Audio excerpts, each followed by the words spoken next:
In an era where a display resolution of 2560 by 1440 is gaining traction due to the accessibility of cost-effective panels and GPUs to drive them, there are many options in the gaming monitor market to fulfill that role. Amongst them is PIXIO's PX277 Pro, which we'll be taking a look at for this review. Is it a gaming monitor that I can recommend if you're after a smooth and appealing 1440p experience? Well, that's what we're here to find out. Hey, if you enjoy content like this, drop a like, make sure to subscribe, and smash that bell so you never miss another video.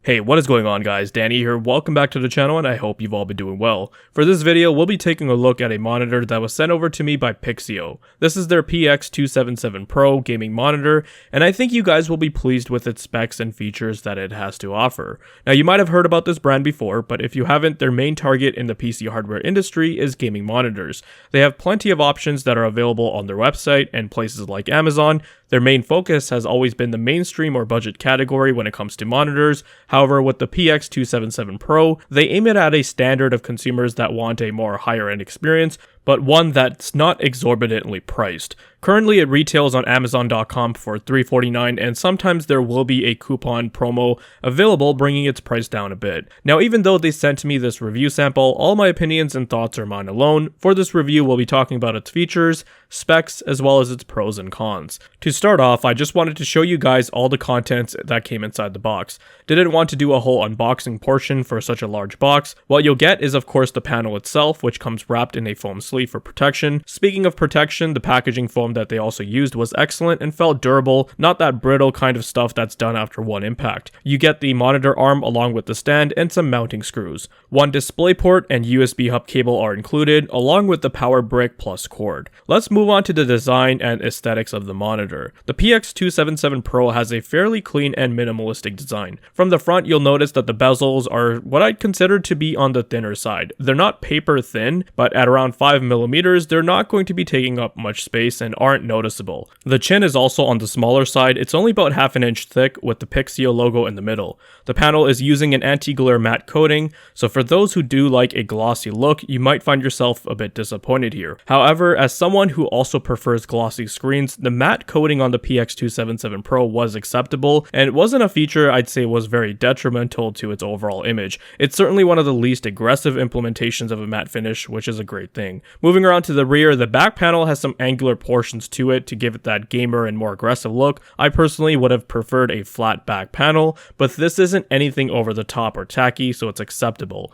The monitor doesn't have any flashy gaming colored accents. It's got a matte black finish, which is great as glossy parts tend to show off fingerprints and dust more easily. The monitor also has 100 by 100 mounting holes to comply with VESA standard mounts. As for build quality, while it's made out of plastic, it still feels very high quality and is well put together. I remember when I reviewed a monitor from Viotech quite a few years ago, that thing creaked and made compression noises from the slightest touches. That is definitely not the case with the PX277 Pro. The monitor's arm's outer shell is made from the same high quality plastic material. The internals are made from metal and are quite sturdy as it needs to be able to support the weight of the monitor. It's also got the capability of being adjusted at multiple heights. It can tilt, swivel, and rotate. So if you wanted to buy another one and use it in portrait mode so you could read articles or Reddit on the other side, then hey, that would be a great option. The stand is made from metal and carries on the same high quality and durable characteristics as we saw with the arm and panel. It uses a three-legged design, and I actually think it's pretty nice. Along with that, this design allows it to be very stable. Little to no wobbling. However, the downside to having a stand design like this is that it is also very large and takes up quite a bit of room on your desk. I use a separate monitor stand on the desk, and its legs extend past its edge. So that's something definitely to be mindful of. As for specifications, what we get here with PIXIO's PX277 Pro is an impressive array that makes it a compelling choice for gamers and professionals alike. With a 27-inch display size, it strikes a balance between immersion and desk space efficiency. The monitor boasts a Quad HD resolution of 2560 by 1440 pixels, delivering sharp and detailed visuals that enhance the gaming and viewing experience. I personally think that at a screen size of 27 inches, it's the perfect sweet spot for a desk environment, and that also goes for the resolution. It's not as demanding as 4K, but it's still a nice step up from 1080p visually. The PX277 Pro supports a fast refresh rate of 165Hz, which ensures buttery, smooth motion and reduces motion blur, making it ideal for fast-paced gaming such as first-person shooters, It's using IPS technology for its display, which enables it to have a rapid 1 millisecond response time, enabling quick pixel transitions to minimize ghosting and provide crisp images. Another advantage of using an IPS panel is that it offers very wide viewing angles, up to 178 degrees, ensuring accurate color and consistent image quality even when viewed from different positions. IPS panels do a pretty good job at color reproduction, and the PX277 Pro does have some good specs here as well, covering 131% of the sRGB space, P3 at 96.6%, NTSC coverage of 92.8%, and 97.1% of Adobe RGB. It also has a max peak brightness rating of 450 nits, which allows it to get fairly bright. It's definitely a nice step up from 300 nits for sure. And it also has a 1000:1 contrast ratio. Now, unfortunately, because reviewing monitors on this channel isn't a big focus, I don't have any professional calibration tools like a colorimeter or spectral radiometer, so I can't provide you guys with any data on color accuracy. All I can do is provide you with my personal experience and an opinion as someone who's used various IPS, VA, TNs, and OLED panels, and we'll talk about all of that in the video performance section of this review and the general usability section. The PX277 Pro also supports AMD Freesync, and even though they don't advertise it, it also works as an NVIDIA G-Sync compatible display, which is excellent. So regardless of whichever vendor's GPU you have, you're able to get a tear-free experience. Next, I wanted to show you guys and talk about its I/O, because in this department the monitor is quite versatile and feature-packed, so there's a lot to say. You get one HDMI 2.0 port. I wish it had 2.1 so you could do 165Hz over HDMI, therefore you are limited here to 144Hz. You get a DisplayPort 1.2 connector which can do 165Hz and supports VRR.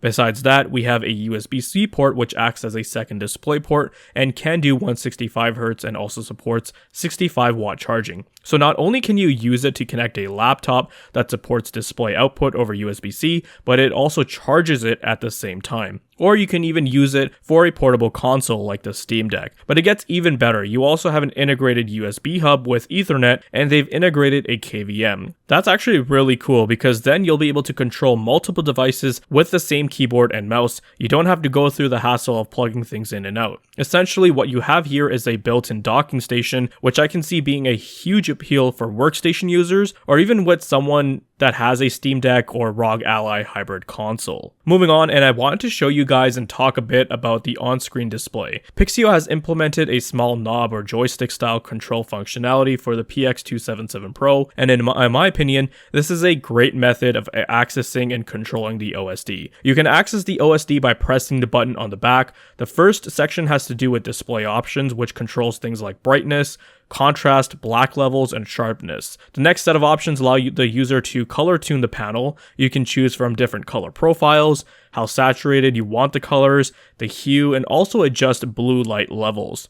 The gaming setup section has options to enable FreeSync, and something noteworthy here is that if you want to enable G-Sync in NVIDIA's control panel, you have to ensure that FreeSync is enabled in the OSD, otherwise it won't detect it as a G-Sync compatible display. There is also an overdrive setting, which is supposed to prevent ghosting or motion blur in fast-moving images, but we'll talk more about that setting later on. You've also got options in Game Assist, such as timer, crosshair, and FPS counter, though I personally never found myself using any of those. Then you've got an HDR toggle, which you shouldn't even bother with. While this monitor can accept an HDR signal, it is no way capable of providing you with a true HDR experience, and I found it to be worse than just using the monitor in SDR mode, so just pretend it doesn't exist. Following that, you also have dynamic contrast and motion picture response time options. Again, I personally found the benefit of these options to be minimal versus the downgrade and negative effects they had on picture quality, as well as the reduction in brightness, so I recommend leaving them off. There's also an option to enable or disable the RGB LED on the back. I personally leave it disabled because it's on the back and I just find that to be pointless since you can't notice it. After that, you've got input selection, then you've got system settings, which allow you to change things like language, manage OSD shortcuts, enable the KVM, and do a firmware update. There's also an audio setting because you can connect headphones to this monitor directly for audio pass-through, and it also features two 2-watt speakers. They're not anything special, they sound similar to what you'd find on a laptop, but it's still nice to have in those moments where you want to show someone something and can't pass over your headset. When it comes to general usability and a desktop environment, the PX277 Pro delivers an adequate experience here. With a resolution resolution of 2560 by 1440, you're able to get a lot more screen real estate, which therefore allows you to fit in more content on the screen, making it ideal for productivity tasks and general desktop usage. Whether I was browsing the web through Firefox, using Microsoft Office suite such as Word or Excel, or using a video editing app, I had no issues. I was comfortable using all the apps. With my sample, monitor's uniformity was pretty good, with the right and left edges of the panel being slightly dimmer than the center. However, this was only noticeable when dealing with an application like Excel, where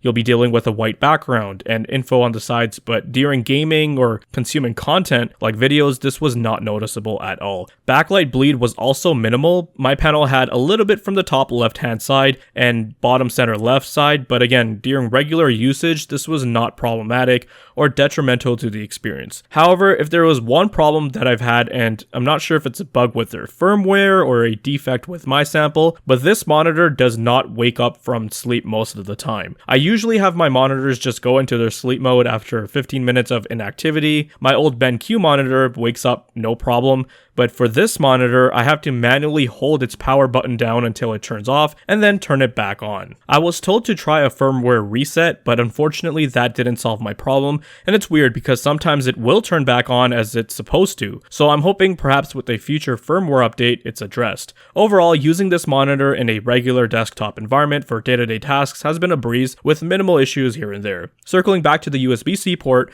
I wanted to show you guys its benefits and talk about some of the possibilities you can have with your setup if you decide to get this monitor. Now, I have this 13-inch laptop which is made by Lenovo and is part of their 2-in-1 Yoga lineup. It doesn't have any HDMI or full display ports, but it can do DisplayPort through its USB-C ports. Here I have this USB-C Thunderbolt 4 cable which can carry a video signal. I simply have to just plug in the cable to the USB-C port on the laptop. Then just like that, it starts working. It can also do 165Hz through the USB-C port, which is really nice. Along with that, the KVM functionality of this monitor comes in real handy. I don't have any peripherals plugged into the laptop itself. I have this Logitech K400 wireless keyboard, and I have its dongle plugged into one of the USB ports on the monitor, and it still works seamlessly as if I had connected it to the laptop. Another demonstration I want to show you guys was with my smartphone. I use a Samsung Galaxy S20 FE, and Samsung phones have their own special external display mode called DeX, where when you plug the phone to a monitor, you can essentially have the monitor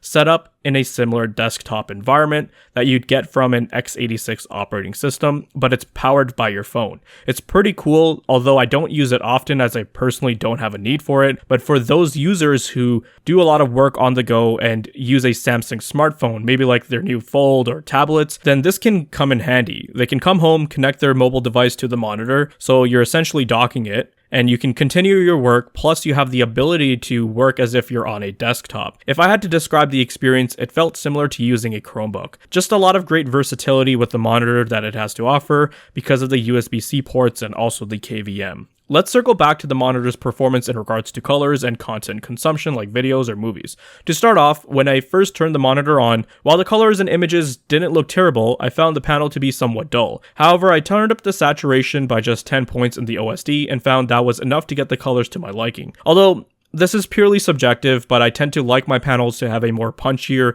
and more vibrant visual configuration when it comes to the colors. So after just turning up the saturation a bit, it was totally acceptable. And sometimes with panels I've used before, I would have to adjust or fine-tune color settings in the NVIDIA control panel, but found that this time I didn't have to do that. After adjusting the settings to my liking, I tried out various visual content on YouTube such as city overviews, event demos, and stuff like nature content. I gotta say the monitor has me very impressed. It produces a very vibrant image, it looks sharp, the contrast is also decent for an IPS panel. Obviously, you shouldn't expect OLED levels of black here, but for an edge-lit panel, this monitor is quite good. I would say if you wanted, you can probably watch a movie on this panel and have a pretty enjoyable experience. Now let's move on to the gaming experience as well as talk about its motion handling capabilities. Since this monitor's main focal point is to appease the gaming crowd, I'm sure a lot of you are wondering how it performs, and I gotta say I'm quite happy with it. Before we get into talking about my experience in gaming, I wanted to bring up a setting that I mentioned earlier, which was this monitor's capability to adjust its overdrive. For those not familiar, a monitor's overdrive setting helps to improve display response time and also alleviate ghosting, blurring, and trailing effects on objects, especially when moving fast. This monitor comes with various levels, and while you might be tempted on using the high setting for the fastest response time, this this can actually be counterintuitive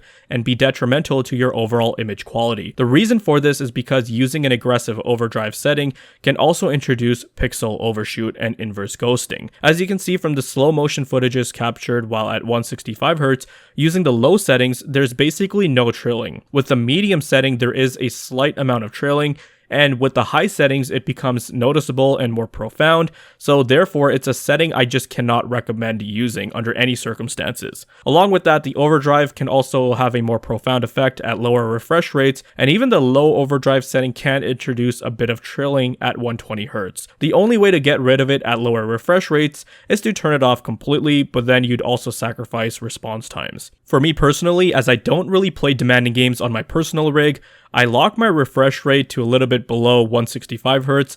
I'll adjust all the in-game settings that I can so I'm able to attain an average frame rate around that threshold, and I use the low overdrive setting. With these conditions, I am able to attain an experience where images still look crisp, response times are relatively low, and there is little to no blurring or ghosting. Types of games I'm playing on my desktop are more competitive multiplayer shooters like COD, CSGO, Halo, and more. For those demanding AAA single-player titles, I play those on my 4K OLED. Therefore, those first-person shooters are the types of games this kind of monitor is well suited for. While playing those types of games, I was having an absolutely great time. My personal rig has a Ryzen 9 5900X tuned using PBO, overclocked B-die RAM, and an RTX 3090, and for 1440p first-person shooters, it's able to drive this monitor really well, and I'm able to attain an average FPS around 165Hz or a little bit lower than that. Like I said, because of G-Sync, I do have to cap it out slightly below. Working in conjunction with that fast refresh rate, the fast response times, and the tear-free experience when using G-Sync, the experience was phenomenal, and I had no complaints. I did take the time to also test out some single-player titles. Thought I'd try out Cyberpunk 2077 since it's a game that has pretty nice visuals, and from a picture quality perspective,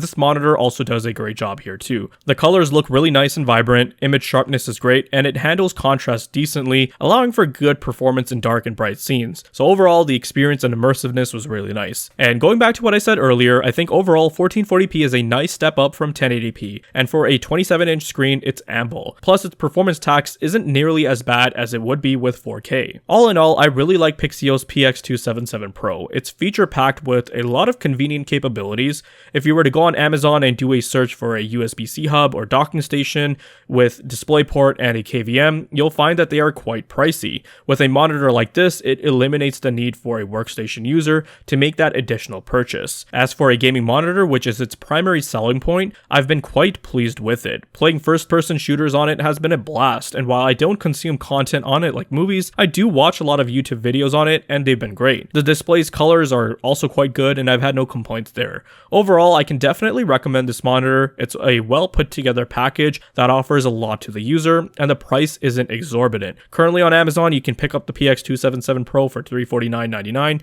and there is a $20 off coupon bringing it down to just $329.99. If you are interested in buying one, I'll have an affiliate link down below in the video description. Feel free to use it. It doesn't cost you anything extra and helps out the channel. That'll do it for this review. We'll touch base in the next one. If you guys found this video to be informative and entertaining, then leave a like. Let me know your thoughts and comments down below. Be sure to check out the video description for cool links and ways to support the channel, such as using my Amazon affiliate link. And if you're interested in seeing more content like this, then consider subscribing. I'd greatly appreciate it. Thank you guys so much for watching, take care, and I'll see you in the next one.